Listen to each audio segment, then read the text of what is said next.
Don't forget Bragging Rights, our new game show Monday through Friday, 6:30 with Mr. Television, John DeShulo. That alone is worth the price of admission. Speaking of admission, we have Mike Harrington. He hasn't paid to go to a sporting event in 3 decades. Ouch.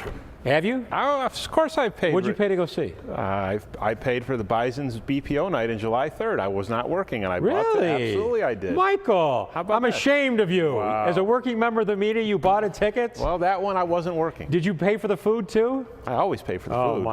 Mike, I don't know. Upstanding man, Bob. In the tradition of Larry Felser, who used to bring a bag lunch to the Bills games, after he wrote a couple nasty columns, it got nasty. But anyway, I'm getting off the track.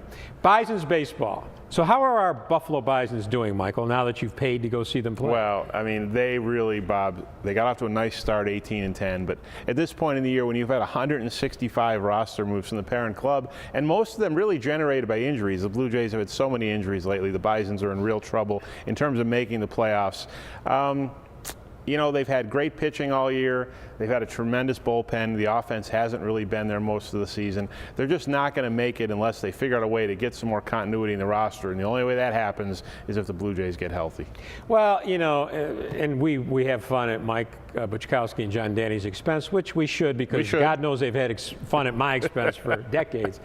But the thrill of a Bison's game is all the things that surround the game itself, because being in the minors, the pure nature of it is you're at the whim of the parent club. And Toronto has tried to put a winner here, but when you have injuries, they've got to call guys up. Right. They've signed a lot of minor league free agents. They've brought guys up from AA. They've even brought guys during the season. Corey Aldridge from the Mexican League, 35 years old, a couple weeks ago, hitting about 370. They've really tried, but when Bautista and Encarnacion and Adam Lind and all these guys go down in Toronto, there's nothing they can do but take the Bison's place. I mean, they're certainly trying a lot harder with Buffalo than they did when they had the team in Syracuse.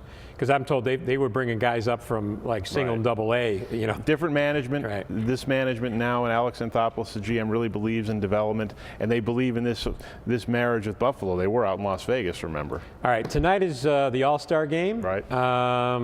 The Derek Jeter Fest. Yes, it is. And, you know, I like to see, and he's going to lead off the game. I think that's great. The winning team, that league gets home field advantage, which last year I think worked to the Red Sox advantage when they won the series. Sure it did. Do you really think that's something these guys are playing for? I don't think it is, because what happens if the Houston Astros are at the plate in the 9th inning trying to drive in the winning run? That's crazy. Right. But I mean, that's what's happened now. We're looking at 10+ years of this, and it's kind of accepted that that's the way it goes in baseball now. And I don't like it, but that's the way it's going to be. And I think a lot of guys haven't really taken to that as something key for the All-Star game. But you're right. Look at the way baseball has gone. No one has won Game 7 of the World Series on the road since 1979. I think it's 7 straight for the home team, so this is pretty significant. Right. Who won the home run hitting contest? I didn't stay up for it. It was Yoenis Cespedes of the A's, the first repeat winner since Ken Griffey Jr., and he hit a few bombs. He's a talented power hitter. So, Mike, we were just talking during the break. How much time do we have left there, Tim? 1 minute. So how are the Red Sox going to come back in the second half of the season? They're not. They're not. The baseball gods did the Red Sox proud last year in the wake of the city really needing them. Yes, they did. But right now, the Orioles with the 4-game lead seem to be the best team. The Blue Jays, so many injuries. The Yankees, so many injuries in pitching. The Rays dug too deep a hole early. I really think it's the Orioles to lose. Yankee fans continue to remind me that the Red Sox could be the first team to go from worst to first to worst. They're going to go to worst again. They could. You know, last year everything fell right. This year the pitching hasn't been there. The offense hasn't been there. They lost the least amount of runs. Jacoby Ellsbury, a huge subtraction. We're out of time, Michael. Thanks so much for coming on. I'll school you on what it takes to go to a sporting event. You know, you can't buy a ticket. Mike Harrington, he's the best. We'll be back to wrap up All Sports right after this.